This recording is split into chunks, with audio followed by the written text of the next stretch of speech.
আমরা সুশীল সমাজের প্রতি দৃষ্টি আকর্ষণ করছি, আমরা যারা নারীবাদীর কথা বলে তাদের দৃষ্টি আকর্ষণ করছি। আপনারা নারীবাদী, নারী অধিকার নিয়ে খুব চিল্লাচিল্লি করেন, কিন্তু আমাদের এই ছোট ছোট শিশুরা যখন ধর্ষিত হয় তাদের বিচার নিয়ে আপনারা একেবারে মুখে কুলো কাটেন। মনে হয় যেন এই সমস্যা জিয়ে রাখাই আপনাদের ইচ্ছা, সরকার দলের ইচ্ছা। সমস্যা এটাই হতে থাক, এটাই চলতে থাক। আমাদের সুশীল সমাজের ইচ্ছা যে এই সমস্যাটাই আমাদের জিয়ে থাক।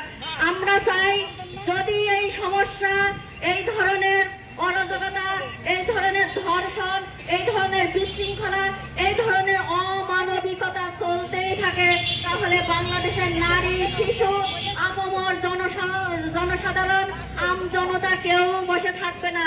তাদের সাথে আমরা লড়াইয়ে নামবো, যুদ্ধে নামবো, এবং এই রামিসা হত্যার মধ্য দিয়েই আমরা যদি প্রয়োজন হয় সরকারের পতন নিশ্চিত করব।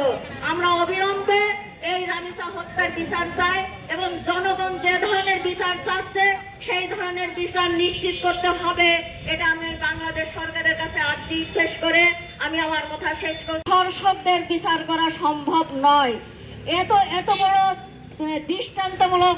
আমাদের স্বরাষ্ট্রমন্ত্রী উনি বলেছেন যদি ধর্ষকের যে বিচার এই দেশবাসী চাচ্ছে, ভাবে একদম সকলের সম্মুখে এর বিচার যদি দৃষ্টান্তমূলক হয় তাহলে আর কোনো ব্যক্তি ধর্ষণ করার সাহস পাবে না এবং মেরে ফেলারও সাহস পাবে না।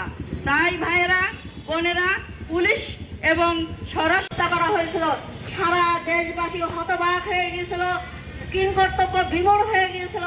তার বিচার চাওয়া হয়েছিল, সমস্ত সংবাদ পত্র মাধ্যম চেয়েছিল, সাংবাদিকরা চেয়েছিল, দেশবাসী দল মত নির্বিশেষে সবাই চেয়েছিল, কিন্তু সেই বিচার আজও হয়নি।